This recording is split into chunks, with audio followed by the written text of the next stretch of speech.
Ανθρώπους με μια ανοιχτή αγκαλιά, κάτι που σήμερα είναι το ζητούμενο. Κατά τα ψέματα, σήμερα οι άνθρωποι χτίστηκαν πολύ στο διαστροφούς και έλεγα προηγουμένως μέσα που καθόμασταν ότι οι σκατζόχυροι δεν μπορούν να κάνουν παρέα εύκολα γιατί έχουν τα γάτια. Όσο και αν θέλουν, είναι 5 πόντους μακριά. Εμείς θα προσπαθήσουμε να είμαστε στη ζωή μας προβατάκια. Τα πρόβατα, τα λογικά, τα πρόβατα του Θεού, τα οποία βάζει το ένα το κεφαλάκι του κάτω το στομάχι, το αλλοδού και πορεύουν. Ήρθατε σήμερα, είναι η πρώτη μέρα στην Γερμανία, που πρώτη φορά έχω έρθει κιόλας, δεν έχω ξανάρθει. Ο καιρός ήταν προχερός, αλλά όλα για κάτα. Για κάτα. Και χαίρομαι ιδιαίτερα. Εύχομαι η Παναγία να σας έχει έτσι εδώ στην Ξενικιά ενωμένους και αγαπημένους. Ο ένας να στηρίζει τον άλλον και όλοι μαζί να αξιοθούμε να ζήσουμε της χαράς του παραδείσου. Θα μου κάνετε ό,τι θέλετε από ερωτήσεις, αν μπορώ να τις απαντήσω, αλλά πρώτα θα ασχοληθούμε, θα σας πω 2 λόγια ή μάλλον θα σας πω 3 ανέκδοτα. Και από εκεί θα καταλάβετε κάποια πράγματα. Το ένα ανέκδοτο λέει ότι 2 σπουδαίοι βοτανολόγοι ξεκινούν να πάνε στον Αμαζόνιο, όπου εκεί υπήρχε ένα σπάνιο φυτό. Αυτό το σπάνιο φυτό είχε την ιδιότητα να κάνει τον άνθρωπο να αγαπάει τους άλλους ανθρώπους περισσότερο. Το λέγανε αυτό το φυτό αγάπη-αγάπη. Ήταν σπάνιο, δυσέβρετο, αλλά στον Αμαζόνιο υπήρχε σε μεγάλη ποσότητα. Ξεκινάει λοιπόν αυτοί οι 2 βοτανολόγοι και τους λέει ένας άλλος, ξέρετε, εκεί που θα πάτε έχει λιοντάρια. Και δεν ξέρω αν θα τα καταφέρετε. Λέει ο ένας από αυτούς, δεν φοβάμαι τίποτα, γιατί ξέρω να παίζω βιολί. Και τι θα γίνει? Η μουσική ημερεύει και τα θηρία. Παίρνουν το βιολί, παίρνουν και 2 μεγάλα τσουβάλια, πανέρια, πάνε στον Αμαζόνιο, πραγματικά βρίσκουν σε μια συστάδα πολύ τέτοιο φυτό, το αγάπη, μαζέψαν ένα τσουβάλι και εκείνη την ώρα πετάγει πάνω σε ένα κοπάδι λιοντάρια. Κάνει αυτό το βιολί, τα λιοντάρια, τάκ, σταματήσανε. Τον κοιτάγανε στα μάτια. Τα βλέπεις, σου τα έλεγα. Η μουσική ημερεύει και τα θηρία. Πάνε πιο κάτω, ξαναμαζεύουν τα άλλα και ξανά δεύτερη ομάδα που είναι τάρια, ξανά αυτό το βιολί, ξανά ησυχία. Η πλειονεξία όμως, η οποία είναι θανάσιμα μάθημα, ένα από αυτούς τους 2 δεν χόρτασε, γεμίσαν 2 τσουβάλια, αυτός δεν έκανε άλλο. Του λέει να κοιτάξω ακόμα λίγο, παρά να πάρουμε το τελευταίο κομμάτι από αυτά τα λουλουδάκια. Εκείνη την ώρα πετάγεται ένα λιοντάρι και τους τρώει. Ξέρετε γιατί? Δεν έπιασε η μουσική, το λιοντάρι ήταν κουφό. Το κουφό λιοντάρι. Υπάρχει ο Λέων ο κοφός και στο Βυζάντιο υπήρχε και ο Λέων ο σοφός, ο οποίος έχει γράψει πάρα πολλούς ύμνους, πάρα πολλά τροπάρια. Κρατήστε το λοιπόν, ο Λέων ο κοφός που δεν άκουγε τίποτε, ούτε τον εαυτό του. Πάμε παρακάτω. Έχουμε και λέμε 2 πόντι, να δω το κουλό, να ξέρεις, άλλοι πόντι, έχουμε πόντι σου, αρκετός. Δεν λέμε το ψήφωνο, αυτά που ψάραμε στην Παναγία της Σουμερά, εμείς το 2015 είχαμε πάει με τον Γέροντα, στον πόντο, και αυτό έλεγα, είναι ευλογία μεγάλη, γιατί ακόμα και οι Τούρκοι, κάποιοι που λένε ότι είναι Τούρκοι, είναι Έλληνες και μας κάνουν κάτω το σακάκι του στο σταυρό τους για να πούνε ότι και εμείς μαζί σας είμαστε. Έτσι λοιπόν ένας υπερπόντιος, γιατί πέρασε τον Ατλαντικό ωκεανό, ήταν πόντιος, αλλά πήγε στην Αμερική, πάει σε ένα σούπερ μάρκετ και ανοίγει, βλέπει μάλλον ένα καθρέφτη. Βλέπει μέσα το πρόσωπό του και λέει ο πατέρα, πατέρα, και εγώ σε έφτασα και έχω να σε δω τόσα χρόνια και έφυγες μικρός, να το κλάμα, το πήρε, το κοίταγε και όλη τη μέρα το έβλεπε και κλείδι. Το βράδυ που πήγε να κοιμηθεί, έβαλε τον καθρέφτη μέσα στη τσάντα του, μέσα στο σακάκι του. Πάει χαρί το βράδυ, να τερεί το βρε, και λέει, αυτό το τρίγει και κλαίει όλη μέρα. Τώρα φορεσμένο λέει φιλενάδα έχει. Είδε μέσα τη φάτσα της και Πάει στη μάνα της μάνα, έλα εδώ πέρα, όντως φιλενάδα έχει. Λένε προσεγγιά, φρεντό φιλενάδα, μια γραία με ένα δόντι, λέει, έτσι είναι η φιλενάδα έτσι. Δεν σε πιστεύω, λέει, θα έχεις κάνει πλακάκι με τον γαμπρό σου και θα πάμε στον πάτερ. Πάτερ, λέει στον ενορίο του χωριού. Αυτός ποιος είναι? Αυτός είναι ο Άγιος Χαράλαμπος, λέει, δεν βλέπετε εδώ. Ο καθένας, ό,τι ήθελε έβλεπε και ό,τι ήθελε άκουγε. Το τρίτο, πάει ένας με τη γυναίκα του μαζί, καβάλασε ένα άλογο να το πουλήσουν στο παζάρι. Και ήταν και οι δύο πάνω στο άλογο. Περνάει ένας και τους λέει, καλά ρε χαζίστε, το άλογο μέσα στη ζέστα και δύο επάνω θα κουραστεί και όταν θα πάτε και στο παζάρι δεν θα πάρει κανένας. Έχεις δίκιο βρε του. Κατεβαίνει ο άνδρας, τραβάει το λωρί και η γυναίκα πάνω στο άλογο. Περνάει ένας άλλος και του λέει, καλά ρε, σε πήρε η γυναίκα στον αέρα και εσύ τραβάς το λωρί και αυτή είναι πάνω. Μα, είναι δίκιο έχεις, κατέβατα. Κατεβαίνει η γυναίκα, κατεβαίνει ο άνδρας. Περνάει ένας άλλος, του λέει, καλά δεν τρέπεσαι. Σαν τράπει άντρα, εσύ επάνω και η γυναίκα σου να τραβάει το λωρί. Έχεις δίκιο, λέει, συγγνώμη. Κατεβαίνουν και οι δύο και το άλογο πήγαινε άδειο. Περνάει ένας άλλος και λέει, καλά χαζίστε, το άλογο μόνο δεν πάει. Η γνώμη των πολλών, λένε στη Θάσο, κάνει τον άνθρωπο λολόν. Όποιον και να ακούσεις, κάτι άλλο θα σου πει. Εμένα γελάω πολύ, αυτός γελάει. Πάμε στο μοναστήρι, αυτός δεν μιλάει. Οπότε να ξέρετε, να μην έχετε στο μυαλό σας τι θα πούνε οι άλλοι, αλλά τι θα πει ποιος. Στην παράκληση, το άλλο το Ευαγγέλιο που λέμε, λέει μενούνιγε μακάρι οι ακούοντες των λόγων του Θεού και φυλάττουν αυτό. Εκεί θέλω να καταλήξω το ακούοντες. Λέει στο Ευαγγέλιο σε πολλά σημεία, βλέπετε πώς ακούετε. Το λιοντάρι ουφό δεν άκουσε τίποτα. Ο Πόντιος έκουγε μόνο αυτό που έβλεπε, που ήταν υποκειμενικά όμως δεν ήταν αληθινά. Και οι άλλοι δυο του ανδρόγυνου ακούγανε του κόσμου τις φωνές. Και οι τρεις ήταν σε λάθος δρόμο. Εμείς πρέπει να ακούμε μόνο τη φωνή του Θεού, τις εντολές του Θεού. Η ακοή, όπως ξέρετε, είναι μία από τις 5 αισθήσεις. Αλλά υπάρχει ακοή με τα αυτιά, αλλά υπάρχει και ακοή με την καρδιά. Γι' αυτό λέμε από τις αισθήσεις γεύσαστε και είδετε ότι Χριστός ο Κύριος, όταν κοινωνάμε. Το γεύσαστε δεν είναι με τη γεύση αυτή, είναι με την πνευματική. Γιατί η Θεία Κοινωνία έχει να κάνει με το πνευματικό κομμάτι. Άρα δεν είναι μόνο αυτό που βλέπουμε με τις αισθήσεις, είναι και το άλλο το σημαντικότερο όταν ακούμε, βλέπουμε ως φρανόμεθα με τις πνευματικές αισθήσεις και με το συνολικό. Όταν ο άνθρωπος μπορεί να καταλαβαίνει τα που δεν βλέπονται. Πίστης ελπιστή ελπιζομένων πραγμάτων ουβλεπωμένων. Δηλαδή να μπορούμε να πιστεύουμε και να ελπίζουμε σε πράγματα που δεν τα βλέπουμε. Είναι πάρα πολύ σημαντικό και πάρα πολύ παρήγορο ο άνθρωπος να ζει σε αυτόν τον κόσμο, αλλά έχει τον νου του στον ουρανό. Ξενοχώμε του κόσμου, το νου εις ουρανό μεταθέντης. Άρα λοιπόν η ακοή, να ξέρετε, έχει πάρα πολύ μεγάλη σημασία όταν πότε και να ακούμε μέσα σε σιωπή. Δηλαδή, άμα θέλει να μιλήσει σε όλο τον κόσμο, πρέπει να ξέρει, λέει, αγγλικά. Ίσως και γερμανικά, η αγγλική γλώσσα λέγεται είναι παγκόσμια. Αν θέλει να μιλήσει, λέει, για τον Θεό, τότε πρέπει να ξέρει να μιλάς αρχαία ελληνικά. Γιατί οι λέξεις που χρησιμοποιεί η αρχαία Ελλάδα, η αρχαία γλώσσα, έχουν να κάνουν με τη θεολογία υπόστασης, πρόσωπων, κτιστών και άκτιστων. Αυτά μπερδεύτηκαν οι καθολικοί, δεν τα κατάλαβαν και γίνανε άλλα άλλων. Τώρα που πέθανε ο Αλέντερον, έμεινε το άλλα άλλων, να ξέρετε. Πρέπει να είμαστε πάρα πολύ προσεκτικοί με τα άλλα άλλων. Άλλα άλλων είναι το μόνο σύνθημα που πλέον υπάρχει. Ο άνθρωπος τον μπερδεύουν νύχτα μέρα, φωνές από παντού και μπερδεύεται και χάνεται. Εσείς θα έχετε γνώμονα το Ευαγγέλιο. Όταν παντρεύεται κάποιος και κάνει γάμο ή όταν γίνεται η βάφτισή του, παρατηρήσατε πηγαίνει μπροστά ο ιερέας, κρατάει το Ευαγγέλιο και χορεύει η βαφτικότητα των βαφτιζόμενων, αυτός είναι ο λύθος. Λέει τα κάλαντα να ζούμε βίο τέλειο, πώς, κατά το Ευαγγέλιο. Το Ευαγγέλιο είναι η φωνή του Θεού, είναι οι εντολές του Θεού. Οι εντολές του Θεού έχουν να κάνουν με την αλήθεια. Γιατί ο Χριστός, εγώ είμαι η αλήθεια, η ζωή και η Ανάσταση.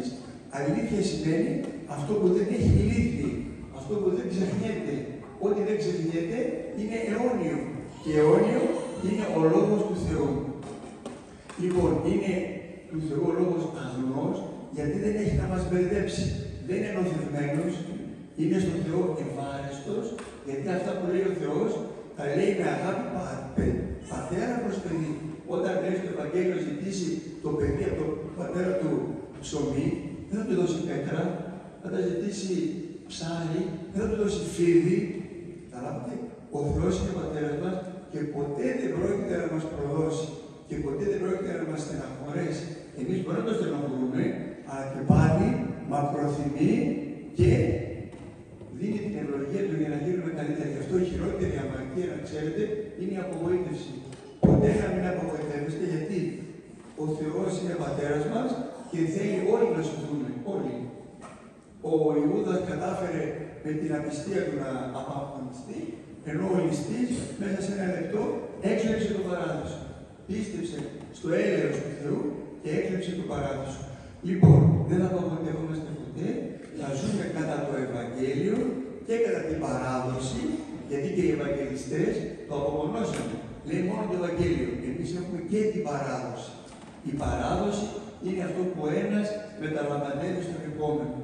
Η Οικουμενική Συνόδη, η Εκκλησία, η μάνα μας, οπότε να είμαστε όπως τώρα εδώ μια αγκαλιά, έτσι να είμαστε και στον παράδοσο.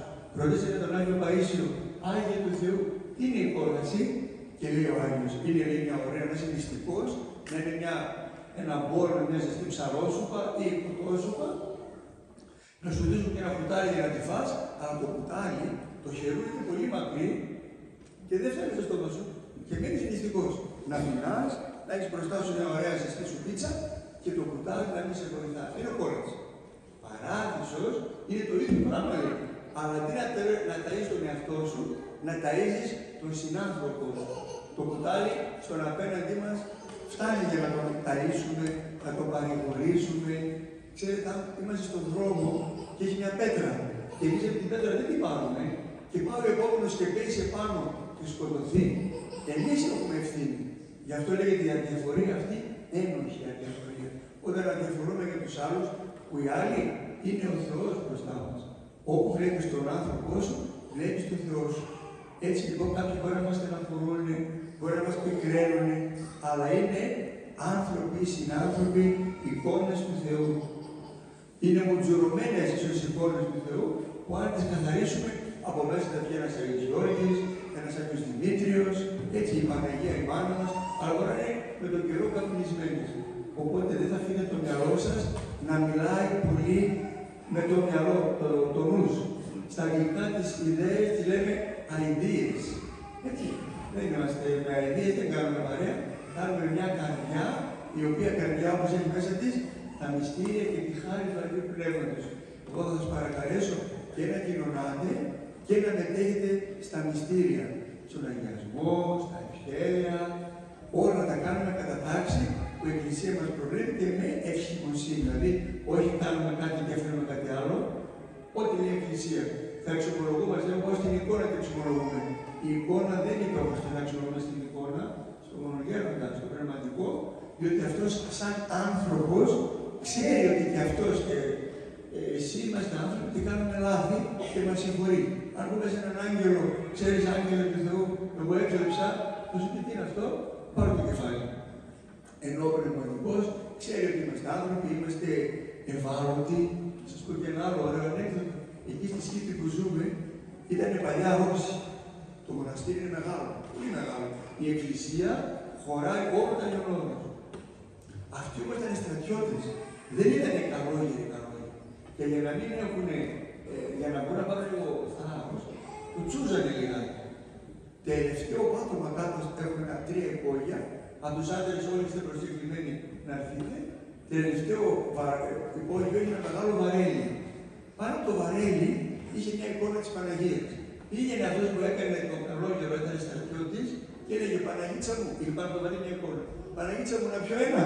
και έλεγε μόνο του και δεν πίνεις. Να πιω ακόμα ένα. Άιτε βρε δικά σου ώρα. Να πιω ακόμα ένα, πιο ένα. Η μύτη του ήταν παντζάρι κόκκινη και μεθούσε. Το πήρε χαμπάρι ο Κούλωνος, κρύφτηκε έξω από το βαρέλι και όταν είπε Παναγίτσα μου να πιω ένα. Λέει ο Κούλωνος, όχι φτάνει, φτάνει. Ακούει αυτό με αντρική φωνή, δεν ρώτησε να λέει, τι μάλλον σου ρώτησε. Ρώτησε ότι πήγε από την κόρη του Χριστός. Και τι σε είπε ο Χριστός, δηλαδή κόψε το κεφάλι σου, κόψε το τσίμπουρο, κόψε τα πάθη. Σήμερα δυστυχώς τα πάθη μπαίνουν σαν μυρμηγκάκια για αστείο λόγο και άντε βγάλουν τα βοήθεια, είναι και λιοντάρια μετά. Γι' αυτό βλέπετε πώς ακούετε. Δηλαδή οι φωνές που ακούγονται και οι λόγοι που καθημερινά μας βομβαρδίζουν, να ξέρετε ότι πρέπει να τα φιλτράρουμε, όχι αδιάκριτα. Πολλά πράγματα φαίνονται όμορφα, αλλά είναι λύκοι με μορφή προβάτα. Έτσι να ρωτάτε και όχι μόνο τη συνείδησή μας, γιατί πολλές φορές η συνείδησή μας τα κουκουλώνει. Εμείς το αγγελόνα δεν τρώμε κρέας, αλλά μερικοί που τρώνε τα αγριογούρουνα τα λένε κουρναρόψαρα. Γιατί είναι τα ψάρια χωρίς τα κουρνάρια. Το βαφτίζει έτσι και το τρώει. Όχι, να μην λέμε τέτοιες κουβέντες και αναπάμε τον οργανισμό μας με ψεύτικες έννοιες, αλλά είμαστε άνθρωποι αυστηροί για τον εαυτό μας. Για τους άλλους, όπως είναι η μάνα για το παιδάκι της. Με αγάπη. Με αγάπη. Ένας καλόγερος αγγελός δεν ήξερε πολλές προσευχές, ήταν απλούστατος και ανέβαινε τη σκάλα του μοναστηριού και έλεγε Κύριε Ιησού Χριστέ, και έλεγε μόνος του, τι θέλεις, σαν να τον γνωρίζει ο Χριστός. Ή τι να θέλω, να με σώσεις. Απαντάει ο ίδιος τον εαυτό του. Προσεύχεσαι, εξομολογείσαι, πιστεύεις, είναι ό,τι μπορώ να κάνω. Ανεβαίνει στο δεύτερο όροφο και λέει Υπεραγία Θεοτόκε. Και λέει μόνος του, τι είναι πουλάκι μου, η μάνα η Παναγιά. Τι είναι πουλάκι μου, ο ίδιος που ήταν με τον Χριστό αυστηρός, στην Υπεραγία Θεοτόκε, τι είναι πουλάκι μου. Λέει να με σύνδεσαι τον Υιό σου για να πάω στον παράδεισο. Έτσι πρέπει να αντιμετωπίζουμε τη ζωή μας. Με υπομονή και με εμπιστοσύνη στο έλεος, το μεγάλο έλεος του Θεού. Η χειρότερη αμαρτία, να ξέρετε, είναι η απογοήτευση. Ποτέ μην μπει μέσα από αυτή τη χαραμάδα της ψυχής μας η απογοήτευση και που είπε εγώ δεν μπορώ να κάνω τίποτα, τότε ο Μακρυμάλης, ξέρετε ποιος είναι ο Μακρυμάλης, τρίβει τα χέρια του. Τον φάγαμε, λέει και αυτόν. Μην δίνετε τη χαρά στον πονηρό να μπει μέσα στη ζωή μας και να ελέγχει τη σκέψη μας κυρίως. Η καρδιά, όταν είναι καρδιά που ζει τα μυστήρια, έχει μέσα της χάρη από το Άγιο Πνεύμα. Οι χαρές, οι δωρεές του Αγίου Πνεύματος είναι η αγάπη, η χαρά, η ειρήνη, η μακροθυμία, η πίστη, η πραότητα, η εγκράτεια. Έτσι λοιπόν εμείς αν ζούμε από εδώ τον παράδεισο, όταν θα πάμε επάνω, Ελένη, θα συναντήσουμε αυτούς που μας άφησαν προσωρινά. Γι' αυτό λέμε και ο Χριστός ανέστη 100 φορές. Δεν το λέμε μία, την Ανάσταση. Προχθές πήγα στη Νέα Μονή της Χίου. Όταν ήμουν φοιτητής, πήγα εκεί γιατί μου αρέσουν τα ψηφιδωτά και πήγα να δω στη Νέα Μονή της Χίου, έχει τα πιο ωραία ψηφιδωτά του 11ου αιώνα Βυζαντινά. Εκεί όταν ήμουν παιδί 20 χρονών, βγαίνει μια γερόντισσα, η Μαριά, και μου λέει: Εσύ θα γίνεις παπάς. Εγώ δεν είμαι παπάς, φοιτητής ήμουν, τα μυαλά μου ήταν όλα. Λέω: Τι να πω. Μου λέει: Κάνε τα χέρια σου έτσι. Να ορίστε. Ό,τι κρατά τα χέρια σου, αυτή θα είναι και η περιουσία σου, μου λέει. Μην είσαι πλεονέκτης να χαίρεσαι με τα λίγα. Ούτε να βάζεις τις τσέπες σου, ούτε να τις μασχάλες σου. Πόσους ήχους που λέει έχουμε, δεν ξέρω πόσους έχουμε. Έχουμε τον πρώτο, δεύτερο, τον πλάγιο του δευτέρου, τον πλάγιο του τετάρτου. Έχουμε λέει και έναν άλλον ήχο του πλαγίου βλέμματος. Όταν κοιτάς πλάγια και ζηλεύεις αυτό που έχει ο άλλος. Το πλάγιο βλέμμα. Εγώ δεν το έχω αυτό, γιατί δεν το έχει και ζηλεύομαι. Να χαίρεστε με αυτό που έχετε. Μην λυπάστε με αυτό που δεν έχετε, που συνήθως δεν το χρειαζόμαστε. Μας δίνει ο Θεός αυτά που χρειαζόμαστε. Εμείς όμως φορτώνουμε τον εαυτό μας με περιττά πράγματα και κουραζόμαστε χωρίς λόγο. Κουβαλάμε ένα τσουβάλι 100 κιλά χωρίς λόγο. Άνθρωπος πρέπει να μάθει να ζει με τα λίγα, να είναι πάντοτε χαρούμενος. Στο μοναστήρι μια μέρα ήρθε ένας και δεν είχε πόδια. Μου λέει: Πάτερ, σκέφτηκες ποτέ να ανέβεις αυτές τις σκάλες? Λέω: Ποτέ. Πρώτα και εμένα λέει: Μου με πάνε άλλοι στην τουαλέτα. Πόσο ταπεινωτικό, να σε πάνε άλλοι και να σε σκουπίζουν κτλ. Αυτός όμως είχε μέσα τη δύναμη ψυχής και ήταν πάρα πολύ νίκης στο πικό. Γι' αυτό και εγώ τώρα θα αρχίσω να κάνω ένα δικό μου πνευματικό, να με ρωτάτε και αν μπορώ να σας απαντώ. Κάθε ερώτηση έχει 25 ευρώ, δεν έχουμε και κάτι. Άθος και λάθος βίζα. Έτσι, θα χαρώ πολύ αν μπορώ να φανώ κάπου χρήσιμος, ο μονόλογος δεν είναι ωραίος. Καλά είναι ο καθένας μας, ό,τι θέλετε από απορίες, από δυσκολίες, να με ρωτήσει και εγώ ανάλογα να απαντήσω.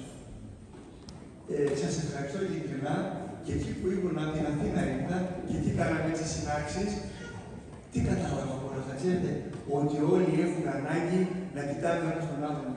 Ο άλλος μακάριος ο Αιγύπτιος είδε σε όραμα την κόλαση και είδε δύο πλάτες κολλημένες. Η μια κοιτούσε δεξιά και η άλλη κοιτούσε αριστερά.